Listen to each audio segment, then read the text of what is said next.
Hello everyone, I'm Nivedita Singh and welcome to Understanding Calculations. This video series will cover the important topic mensuration and this is first part of the series, circles. So let's begin with the topic, circles. So the important formulae are, these are the formulae you have to remember to memorize. First is simple formula area of circle. Area of circle होता है, ये एक circle है, इसका area होता है, ये centre हो गया, ये मान लेते हैं ये है रेडियस आर।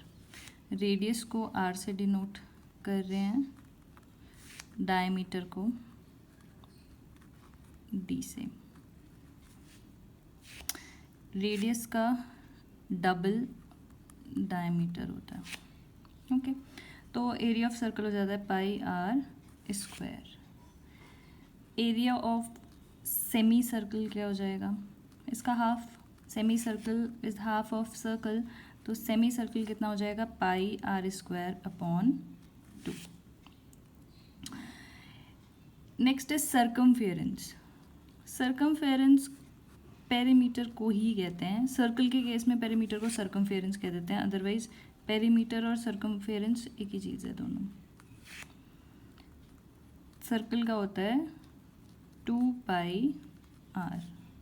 सर्कमफेरेंस या पेरीमीटर जो होता है वो क्या होता है, total length of the circle we can say. मतलब इस पॉइंट से अगर मैंने वो पॉइंट से स्टार्ट किया और इसको कंप्लीट करके ये जो लेंथ आएगी वो तक, this is circumference. Square, triangle, rectangle, इन सब में इस पूरी लेंथ को हम पेरीमीटर कहते हैं। तो ये क्या हो गया, 2 पाई आर। अगर सेमी सर्कल की बात करेंगे, सेमी सर्कल का सर्कमफेरेंस या पेरीमीटर वो कितना हो जाएगा, इसका हाफ, यानी कि ये 2 पाई आर हो गया, इसका पेरीमीटर ये कितना हो जाएगा, ये वाला पार्ट हो जाएगा 2 पाई आर अपॉन 2, यानी कि पाई आर, ये वाला पार्ट। और ये लेंथ कितनी हो जाएगी, ये पूरा क्या है, ये डायमीटर है, यानी कि 2r, इतना पार्ट r है और ये r है, तो ये कितना हो जाएगा 2r। तो पूरा सर्कमफेरेंस पेरीमीटर का हो जाएगा पाई r प्लस 2r, जो ऐसे भी लिखा होता है, r अगर कॉमन ले लें 2 प्लस पाई।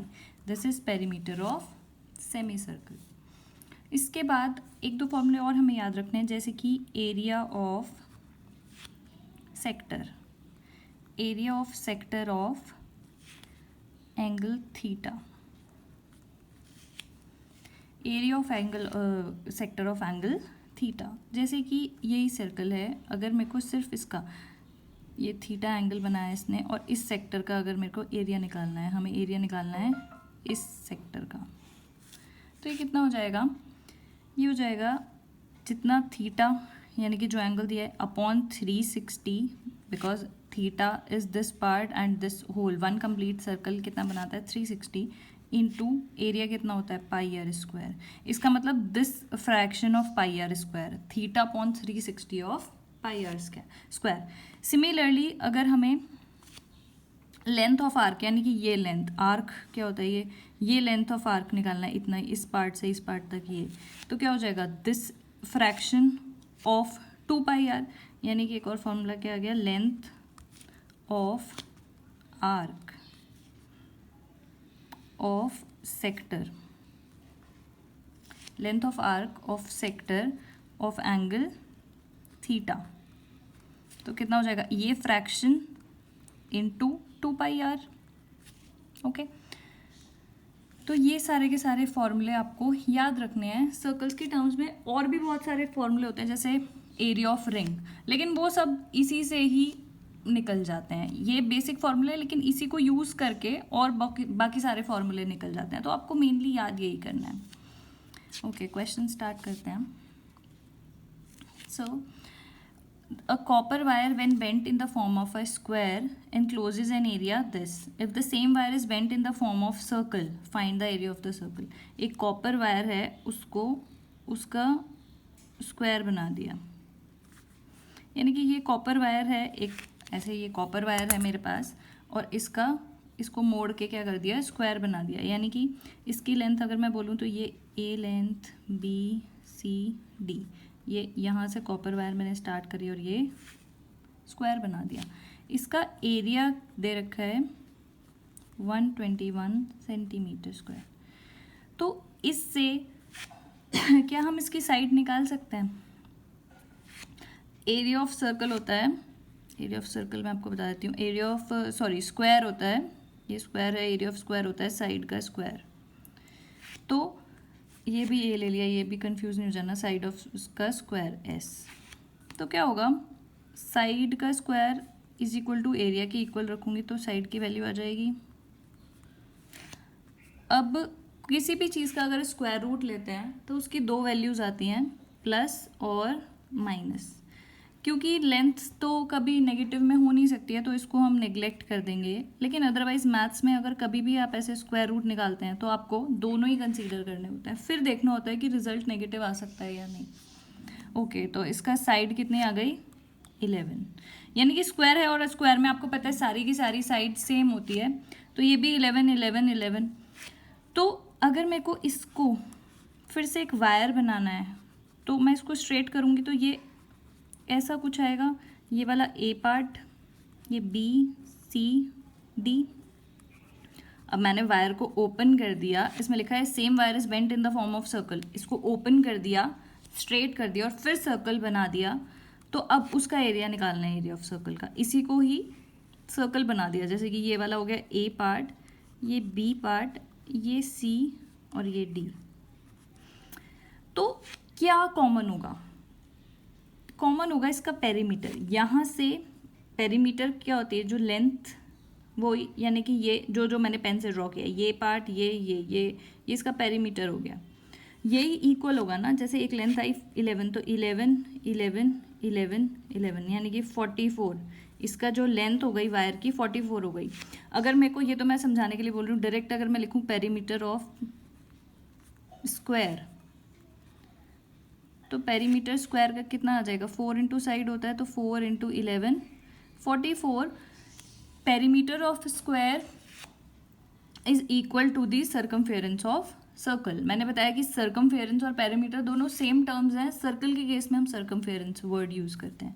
तो पेरीमीटर ऑफ स्क्वायर यानी कि 44 किसके इक्वल हो जाएगा, सर्कमफेरेंस ऑफ सर्कल यानी कि 2 पाई आर के। यहाँ से हम आर की वैल्यू निकाल सकते हैं, 2 इंटू 22/7 इंटू आर। तो ये कितना आ जाएगा, 44 into 7 upon 2 into 22 is equal to R. R की वैल्यू आ गई 7। ओके, तो पेरीमीटर इसका सेम रहा, मतलब perimeter is equal to length of wire और उसी का हमने वो बना दिया। अब निकालना है find the area of the circle. क्योंकि हमारे पास रेडियस है, इसी को मैंने इक्वल रख दिया। पेरीमीटर ऑफ क्या, इन दोनों में क्या सेम रहा, perimeter of square is equal to circumference of circle.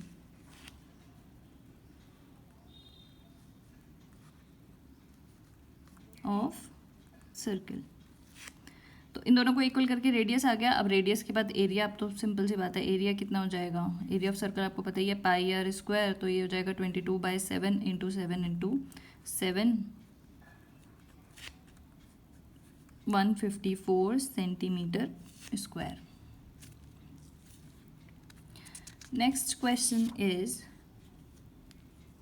Basic फॉर्मूले आपको याद रखने होते हैं, उसी से ही सारे जो फॉर्मूले हैं वो डिराइव हो जाते हैं। Area of circular ring enclosed between two concentric circles is, concentric circles वो होते हैं जिनका सेंटर सेम होता है। ये कंसेंट्रिक सर्कल हुआ है जिनका सेंटर सेम होता है। सेंटर सेम होता है, रेडियस अलग अलग होता है। ये छोटा वाला रेडियस मान लेते हैं आर, और ये कैपिटल, ये बड़ा वाला capital R. The area of circular ring यानी कि ये इसका एरिया, सर्कुलर रिंग, जो दो कंसेंट्रिक सर्कल्स के बीच में जो सर्कुलर रिंग बनी, उसका एरिया जो है वो कितना है, 286 सेंटीमीटर स्क्वायर। तो एरिया ऑफ सर्कुलर रिंग क्या हो जाएगा, बड़े सर्कल का एरिया माइनस छोटे सर्कल का area. Area of circular ring is equal to area of big circle, उसको मैं कैपिटल ए से डिनोट कर सकते हो स्मॉल सर्कल के एरिया को स्मॉल ए से। तो क्या हो जाएगा pi are square minus pi small r square. ये क्या आ गया एरिया ऑफ सर्कुलर रिंग। इसका ये दे रखा है 286, तो pi are square minus pi are square is equal to 286, ये हमें गिवन है। Find the radio of the two circles given that the difference is 7 centimetre. तो पाई कॉमन अगर हम ले लें, एक बहुत इम्पॉर्टेंट फॉर्मूला हमारे पास और बहुत यूज होता है वो A square minus B square. तो क्या हो जाता है A plus B A minus B, मतलब R minus R R plus R. तो क्या हो जाएगा, ये हमें गिवन है द, यहाँ पे एक गिवन भी लिख देते हैं और क्या क्या है हमें, the find the radio of two circle given that their difference is 7। तो डिफरेंस यानी कि ये डिफरेंस हमें 7 गिवन है। तो यहाँ पे लिख देंगे आर प्लस आर, ये हमें नहीं पता है, इसकी वैल्यू 7 गिवन है 286। पाई की वैल्यू कितनी होती है 22/7, R plus R into 7 is equal to 286। R plus R is equal to 286 upon 22। 11 के टेबल से अगर हम इसको कट करें तो 2 6 13 आ गया। तो आर प्लस आर की वैल्यू 13 है। अब आप इन दोनों इक्वेशंस को यूज़ करके आर स्मॉल आर और कैपिटल आर की वैल्यू निकाल सकते हो। इसी को ही साइमल्टेनियसली सॉल्व कर देंगे। प्लस और माइनस कट गया, 2r की वैल्यू कितनी आ गई 20, तो कैपिटल आर हो गया 10। दोनों का सम कितना है 10 plus R is equal to 13, यानी कि स्मॉल आर की वैल्यू कितनी आ जाएगी 3, मतलब 13 माइनस 10 इज इक्वल टू 3। तो ये वाला स्मॉल आर की वैल्यू है 3 और कैपिटल आर की वैल्यू है 10। ये बहुत सिंपल क्वेश्चंस हैं। नेक्स्ट क्वेश्चन पे आते हैं, सेमी सर्कल का है। If the perimeter of a semi circle is 36, find its area.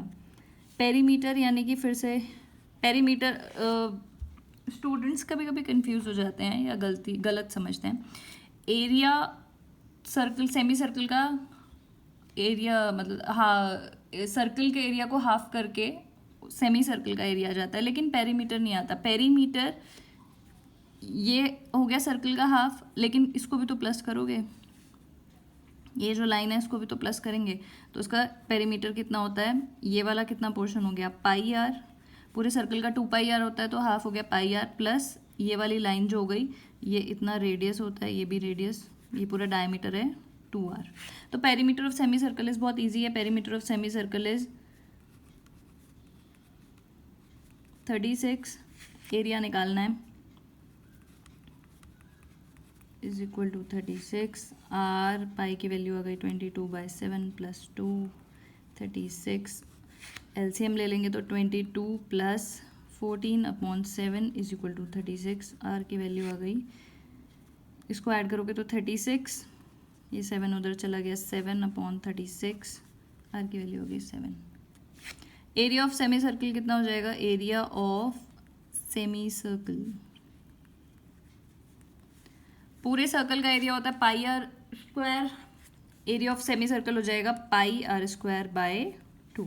तो पाई की वैल्यू, बाकी आपको कैलकुलेशंस ही करनी है, तो इसका आंसर आ गया 77। वीडियो पॉज करके आप खुद से क्वेश्चन सॉल्व कीजिए और फिर आंसर मैच कीजिए। हाँ, इस टाइप के क्वेश्चंस में क्वेश्चन तो सभी कर लेते हैं, इसमें कुछ नहीं है, एरिया ऑफ 3 सर्कल्स है, रेडियस अलग अलग हो करके, लेकिन it is easy to make an equation and then calculate. Find the circumference of circle whose area is equal to the sum of areas of 3 circles. एक बड़ा सर्कल है जिसका एरिया जो है वो 3 छोटे सर्कल्स के इक्वल है। तो एरिया ऑफ बिग सर्कल जिसका हमें रेडियस नहीं पता है, तो उसको ये हो गया is equal to the area of 3 small circles with radius 2 3 and 6। तो pi r1 square plus pi r2 square plus pi, ऐसे लिखने का मैं आपको बताऊंगी कि रीज़न क्या है। पाई से पाई तो कट ही जाएगा ना, अदरवाइज आप क्या करोगे, तीनों का एरिया निकालोगे, फिर उसको ऐड करोगे, फिर इसके इक्वल रखोगे, तो लेंदी हो जाता है। तो इसीलिए सबसे पहले आप मैथ्स में कोई भी वर्ड प्रॉब्लम या इस टाइप का आप कुछ भी वो करते हो तो सबसे पहले एक इक्वेशन बनाओ और उसमें से देखो क्या कॉमन निकल सकता है, और वो इजी कैलकुलेशन इजी हो जाती है काफ़ी। पाई कॉमन लेंगे, R1 का square, R2 square plus R3 का स्क्वायर। पाई इधर लेके जाएंगे, इधर लेके जाओ, कट जाएगा, उसके डिनोमिनेटर में आ जाएगा। R की वैल्यू हमें निकालनी है, R1 2 का स्क्वायर प्लस 3 का स्क्वायर प्लस 6 का स्क्वायर, तो 2 ये 4 9 36, ये आ गया 49। फिर से क्या होगा, अंडर रूट ऑफ 49। फिर से मैं जब भी अंडर रूट लेती हूँ मैं आपको बताती हूँ कि +7 -7 प्लस वैल्यू भी आती है और माइनस भी, क्योंकि हम मेंसुरेशन कर रहे हैं तो यहाँ पे नेगेटिव वैल्यूज़ का कोई मतलब नहीं है। नेगेटिव वैल्यूज़ हम कंसीडर करते हैं और बाकी कैलकुलेशंस में यहाँ पे length, area, volume, curve surface area, total surface area, कोई भी चीज़ नेगेटिव में नहीं आ सकती। तो इसीलिए हम नॉर्मली यहाँ पे नेगेटिव वैल्यू को नेग्लेक्ट करते हुए पॉजिटिव वैल्यू लेंगे। आ गया। अब सरकमफेरेंस निकालना है सर्कल का, सिंपल है, कितना हो जाएगा 2πr, तो 2π की वैल्यू हो गई 22/7 into r, simple, this is 44 centimetres. Okay, the next question is, from a rectangular piece of paper 20 centimeter long and 14 centimeter wide, a circle of maximum area is cut out. Find the area of the paper left after cutting out the circle. This is rectangle, ये 14 है और ये 20 है। इसको 20, इसको 14 मत ले लेना, ये लंबी साइड दिख ही रही है, तो ये 20 है, ये 14 है। इसमें से एक सर्कल कट किया है मैक्सिमम एरिया का, तो मैक्सिमम एरिया यानी कि उसका मैक्सिमम डाया 14 ही हो सकता है। आप कैसे भी कट करोगे, अब ये तो ओब्वियसली आपकी इमेजिनेशन या आपके ऊपर है कि आप उसको कैसे वो कर रहे हो। तो इसमें से 14 से ज़्यादा डाया का, डायमीटर का सर्कल इसमें से कट हो ही नहीं सकता है, तो ऐसा कुछ कट होगा। मैक्सिमम जो इसका मैक्सिमम एरिया, मतलब जो सर्कल कट होगा, मैक्सिमम इसका डाया 14 हो सकता है। बस यही सोचना था क्वेश्चन में। तो यानी कि सर्कल का अगर हम देखें तो डाया हमारे पास आ गया 14 और radius 7। Find the area of the paper left. बस अब क्या करना है, एरिया ऑफ रेक्टेंगल निकाल देते हैं। कितना हो जाएगा 14, L इंटू भी होता है, 14 इंटू 20 280, और एरिया ऑफ सर्कल, और फिर दोनों को माइनस करके आ जाएगा area of paper left after cutting out the circle. तो यानी कि ये वाला एरिया हमें निकालना है।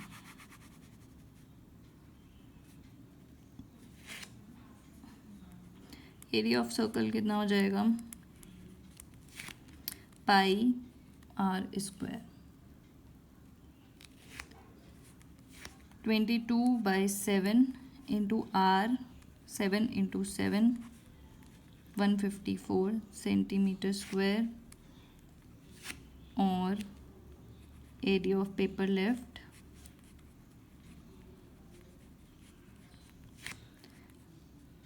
280 माइनस 154,